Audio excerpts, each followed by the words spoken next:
because no one else on this planet will. We want to reward you for your love for Solaris over the years. Okay, yes, sorry, those of you who have had data encryption problems, please leave now.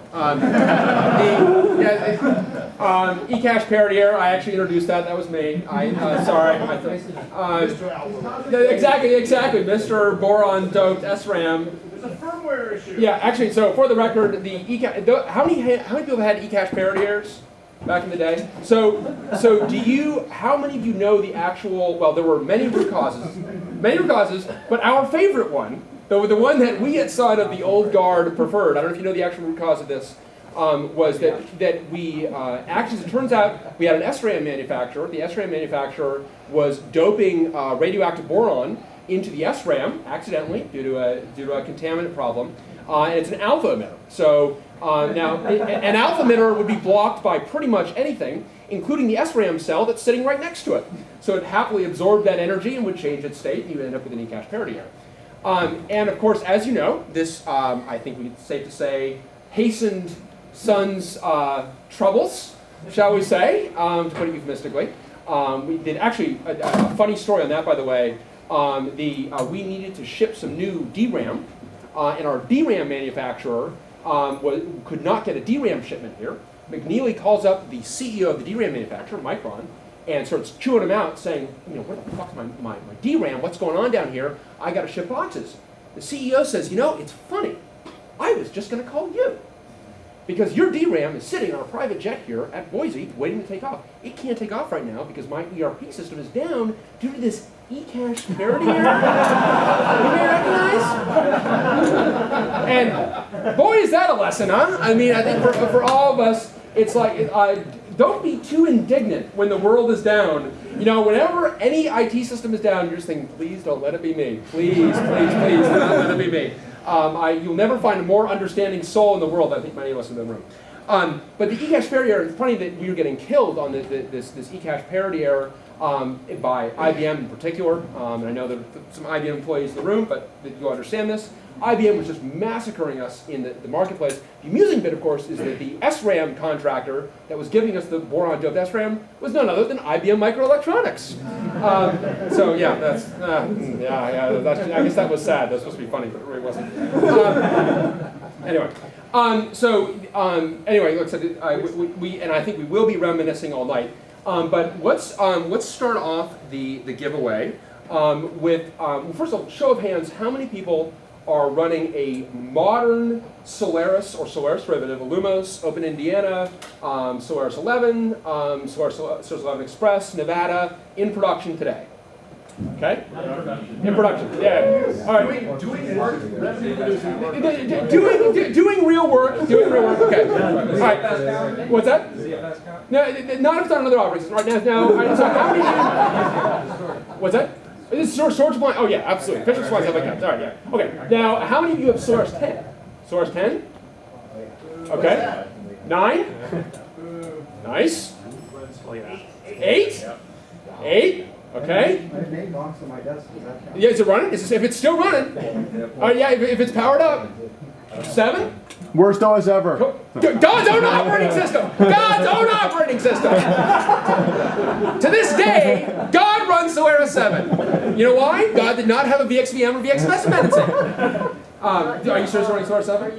So I'm doing a lot of man love right now. That's good. All right, so 2.6? Oh yeah, all right. At home. Okay, if it's still running, 2.5.1. PowerPC. 2.5.2. Correct. No.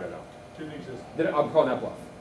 2.2. No, you're 2.5. 2.1 then. It's 2.5. I don't know. We're gonna have to have an independent audit here. That it's become very suspicious all of a CAD sudden. system running a specific thing called Caper, and it only ran on 2.5 something X. 2.5.1. All right, 2.5.1 still running right now. Yes. All right, not 2.5.2. That doesn't exist. All right, and 2.5? Anyone on 2.5 or earlier? Still running? All right, 2.5.1, maybe 2.5.2 takes the prize. So you can take your pick of, should we start with t-shirts or books here? So why don't you, so Joe, take your pick of t-shirts here. We've got a bunch of, maybe you should take your pick of books as well. If you don't want any of the t-shirts, we've got the very fashionable. You can actually, this is like a tale of different VPs at Sun here. The smallest. Hey, I got in big trouble for that shirt. Okay. Smallest. So, all right, 251. That's all right. So now let's go to the first of all, the oldest version ever ran, and now I know a bunch of you ran 4.x. So we're going to strictly obscure ICEs here. So who ran Solaris 2.5 on x86? All right, good. Okay, very good. 2.4 on x86. Okay, now 2.3 on x86. Oh, good. Oh, that was a trick question. It was a trick question. Oh, very good. Okay, that was very good. I still have my 2.1 Oh man. Okay, that's almost. Made by Sun. What's that? The original 2. No, Scott is right. So the 2.3 was a trick question. 2.3 did not actually exist on x86. 2.3, which the old timers would tell you. I don't know if you'd still adhere to this. Roger used to say the finest release of Solaris ever shipped. I say that we have plenty of evidence that that's actually not the case. But anyway, so Scott. 2.3 was the first release that you would actually not break itself in a week. Yes, 2.3 was the first release that worked. I think it's the. So Scott, definitely pick of the litter here in terms of T-shirts or take a book, but your choice. This one, are we saying? What's that? No. Although that's. Were you running SunOS 2? All right. Now, okay. I will go on to the Jurassic and Triassic and Mesozoic eras back there. Okay, so who ran SunOS 4.x? A bunch of folks ran 4.x. 3.x. 2.x. One. I mean, did you? Was it? All right, Adrian, take what you want. I get it.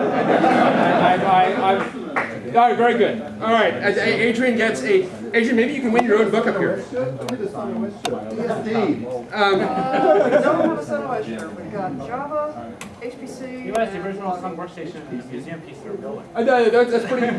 Actually, I got the original UltraSpark that went to MTV5. Has been saved for perpetuity. Yeah, it's sitting in my garage. It's in a safe place. All right. Did anyone run Solaris PowerPC?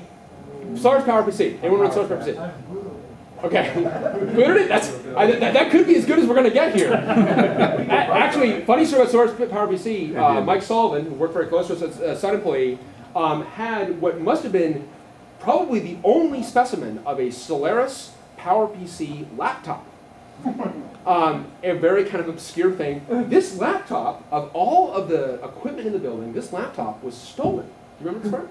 This laptop was stolen, and I think we all wanted to be there for the moment of recognition when the thief realized that they had actually stolen the most worthless computer on the planet. Actually, could not. This thing is not worth it. It's scrap metal. Priceless. Solaris PPC only ran on the version of PPC that no one else had got.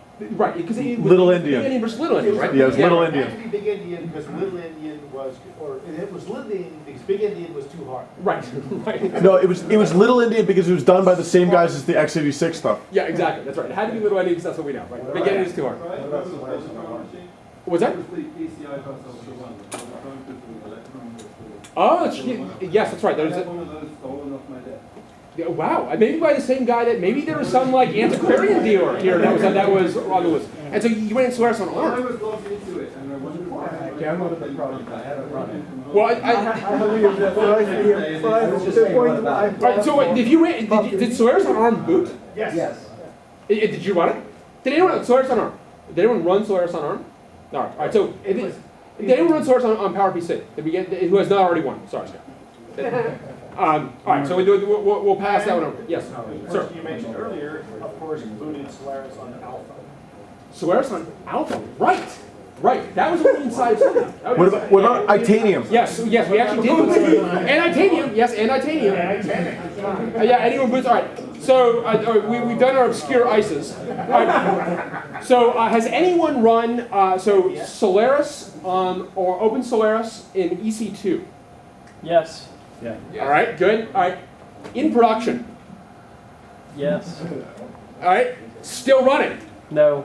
I don't know. I don't work for the company. Oh, okay. All right. I think both of you deserve a prize. So for EC2 in production on Solaris, take a book or a T-shirt. Very impressive. All right. So now let's the lowest ZFS version number running. So let's do. Yeah. Now I don't know if we should do this by. Should we do it by build or Version number. By version number. Version number like a man. All right. Do it version number. Do it by build because people might be able to remember what. Yeah, I think Adam, can you remember how well can you remember the mappings of builds to Working on it. Okay. Still running? Still running? So yeah, no, this has to be. Should we say still running? Yeah, let's say still running for right now. So let's go, and we're now on 30 or 29. What are we on? 29. Okay. So let's say let's do it by build because Nevada build that's a little bit easier. Let's say so Nevada build 147. Who's running on? I believe Blake, who couldn't be here, but he is running.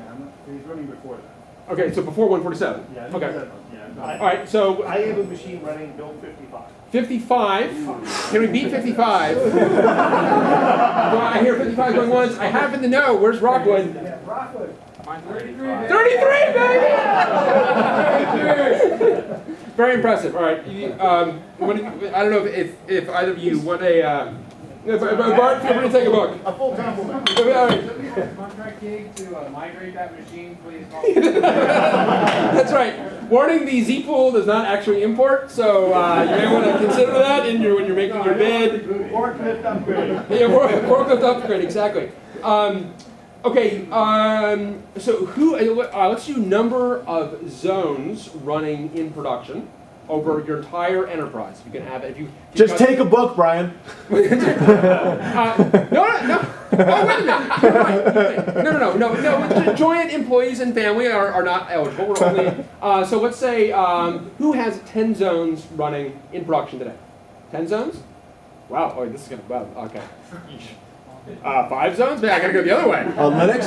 What's that? Linux? Yeah. 1,300. That's 1,300 is impressive. Anyone? Can anyone beat 1,300? Can anyone else beat 1,300? Yeah, all right, Ben, hit it. 18,000, baby! All right, Scott, you can take something else. I'll defer. There we go. Okay, yeah, I admit that was a joint. How many people would run zones if they brought sparse back? We did bring sparse back. I don't know. Bingo! Okay, actually, lowest. I could have just had a question. Lowest badge number here. Not me. Yeah, not me. Where did Adrian go? What's your badge number? Okay, yeah, Hal Stern was on the list. I think Hal would have been. I'm 8628. Ooh, that is a horse race between you two. Down there at the home, when you got a. And of course, no one gets Marty Ladder. What's that? Marty Ladder wins. Marty Ladder. Okay, has anyone used : call on a production machine? Production machine. Only. Grow some courage, people. No, I would not. Unsafe. Trick question. Unsafe at any speed. Unsafe at any speed. Trick question. Set run a lot. Yeah. Do you really? Oh yeah. That's terrifying. Process, set 100 and flag, and then call it the rest. All right, MDB minus KW in production. Show of hands. Okay. Don't be bad.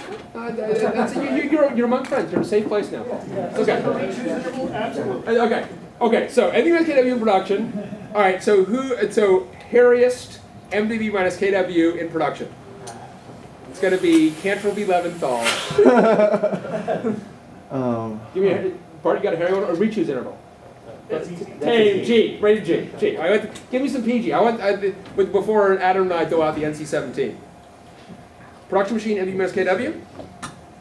Paul, what MDB minus KW production? Why'd you run it? What'd you do? There was some ZFS timeout. I can't remember exactly what it was. Well, was it data or text that you modified? Because if it wasn't text, you can go home. Yeah. Adam? I think mine was just like changing some constant in the middle of a Spark instruction, but it was text. Oh, it was text. It was Okay. text. So all right, you don't we'll have to wrestle for it I'm afterwards. not like changing an ad to a sub. If you've done that, then my head's off. I did a CV broadcast to a CV signal. That's bold. Production motherfucking machine. That's bold. I was shitting my pants. I was actually. CCO8. Yeah. Yes. Can I tell us that Paul Rick Muller, who Yes. is probably in around, but he's normally in Brisbane. He had this 10-line awk script which figured out which branch prediction bits were going the wrong way in the script driver for a TPCC benchmark, and then another 10-line awk script that set them to be the right way. Oh, it's Hands down. Hold on. But a benchmark machine is not a production machine. It was, but he was running a TPCC. Yeah, but Paul was not shitting his pants when he did that. No. That's true. But that's because Paul. Because he has no fear. Yeah, he's no fear. He's got that guy's all courage, no brain. No, I'm kidding. I kid. Okay, who actually just to settle a bet? Who has used speculative tracing in dtrace? Okay, Within the Brendan. last week. Where's Brendan? Here. All right. I can't see them. Okay. You should. Why don't you come out here and look at them and look at all of the hands that are going up? Brendan's like, you know what? I've never used speculative tracing. And all right, it's good to see. So speculative tracing. And I'm not going to ask that question. Yes, did you actually do speculative tracing? I actually saw. I don't want to ask this.